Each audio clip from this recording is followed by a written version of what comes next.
एक गांव में एक अमीर जमींदार रहता था। उसे अपने पैसों पर बड़ा घमंड था। जितने अधिक पैसे उसके पास थे, उतना ही वह कंजूस भी था। अपने खेतों में काम करने वाले किसानों से वह खूब काम करवाता, मगर पगार कौड़ी भर भी न देता। मजबूर गरीब किसान मन मारकर उसके खेत में काम करते। उसी गांव में रामू नामक एक किसान रहता था। उसके पास थोड़ी सी जमीन थी। उसी में खेतीबाड़ी कर वह अपना और अपने परिवार का गुजारा चलाता था। रामू बड़ा मेहनती था। वह दिन भर अपने खेत में काम करता और अपनी मेहनत के दम पर इतनी फसल प्राप्त कर लेता कि अपने परिवार के लिए 2 वक्त की रोटी जुटा सके। गांव के बाकी किसानों के पास रामू के मुकाबले अधिक जमीनें थी। वे रामू की मेहनत देखकर हैरान होते कि कैसे इतनी सी जमीन में वह इतनी फसल उगा लेता है। एक साल गांव में भयंकर सूखा पड़ा। बिना बारिश के खेत खलिहान सूखने लगे। गरीब किसानों के पास सिंचाई की कोई व्यवस्था न थी। वे सिंचाई के लिए बारिश पर ही निर्भर थे, इसलिए उनकी सारी फसल बर्बाद हो गई। रामू के साथ भी यही हुआ। अपने छोटे से खेत में वह किसी तरह अपने परिवार का पालन पोषण कर रहा था। अब उनके सामने भूखों मरने की नौबत आ गई। मजबूरी के कारण वह गांव के जमींदार के पास कर्ज मांगने गया। जमींदार कंजूस तो था। उसने सोचा कि यदि उसने रामू को पैसे दिए तो यह लौटा तो पाएगा नहीं, इसलिए इसे अपने खेत में काम पर लगा लेता हूँ। मेहनती तो ये है ही, और मजबूर भी। कम पैसों में दुगुनी मेहनत करवाऊंगा। उसने रामू से कहा, देख रामू, मैं तुझे कर्ज तो दे नहीं सकता, लेकिन तेरी इतनी मदद कर सकता हूँ कि तुझे अपने खेत में काम पर रख लूँ। तुझे महीने के 1000 रुपए दे दिया करूँगा। पर मालिक दूसरे किसान तो 2000 पाते हैं। रामू बोला, करना है तो कर, वरना मेरे पास किसानों की कमी नहीं। जमींदार बोला। मजबूर रामू क्या करता? हामी भरकर घर लौट आया। अगले दिन से जमींदार के खेत में काम करने लगा। मेहनती तो वह था ही, वह खूब मेहनत और लगन से काम करता। उसने 4 महीने का काम 2 महीने में ही कर दिया। यह देख जमींदार बहुत खुश हुआ। लेकिन इसके मन में मक्कारी जाग उठी। उसने सोचा कि 4 महीने का काम तो इसने 2 ही महीने में कर दिया, क्यों न इसे निकाल दूं, इससे मेरे 2 महीने के पैसे बच जाएंगे। उसने रामू को बुलाया और उसके 2 महीने के पैसे देकर कहा, रामू यह ले तेरे पैसे, कल से मत आना। अब मुझे तेरी जरूरत नहीं।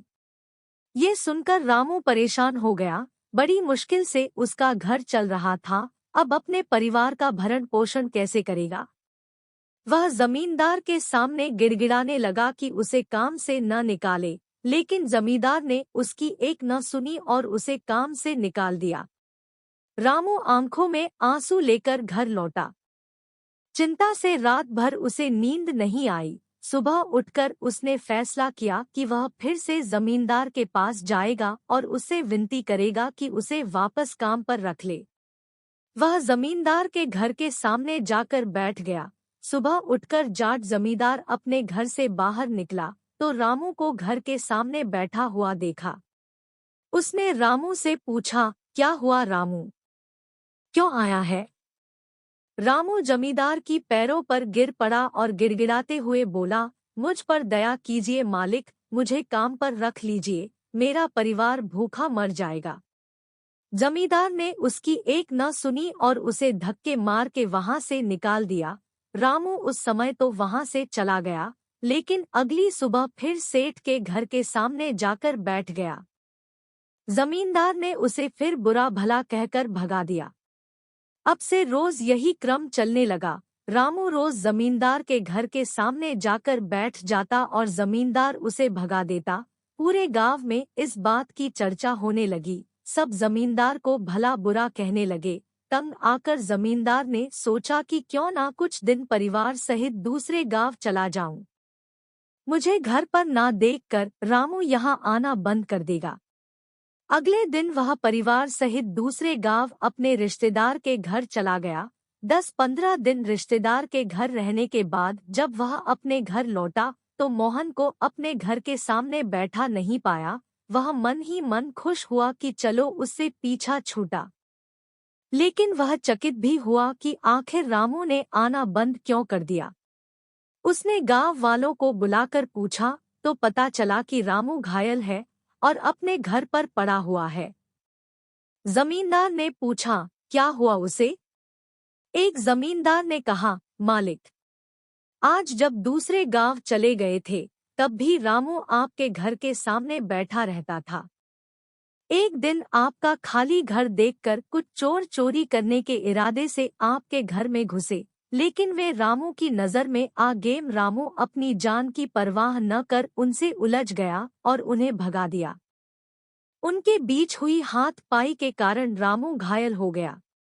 ये जानकर जमींदार को खुद पर शर्म आने लगी कि उसने रामू के साथ कितना बुरा किया, लेकिन इसके बाद भी रामू उसके घर चोरी होने से बचाने के लिए चोरों से उलझ गया। वह पछताने लगा। उसने रामू के घर जाने का फैसला किया। वह रामू के घर पहुंचा तो देखा कि रामू बड़ी दयनीय अवस्था में चारपाई पर पड़ा हुआ है। उसके बच्चे भूख से बिलख रहे हैं। ये देख जमींदार का दिल भर आया। उसने रामू से अपने किए की माफी मांगी, उसका इलाज करवाया और ठीक होने के बाद अच्छी पगार के साथ उसे फिर से काम पर रख लिया। सीख, गरीब किसान की कहानी। सीख एक, कभी किसी के साथ बेईमानी नहीं करनी चाहिए। 2, सदा जरूरतमंदों की सहायता करनी चाहिए। 3, अपना काम ईमानदारी से करना चाहिए। आशा है आपको एक गरीब किसान की कहानी पसंद आई होगी। ऐसी ही हिंदी मोरल स्टोरीज पढ़ने के लिए हमें सब्सक्राइब अवश्य करें। धन्यवाद।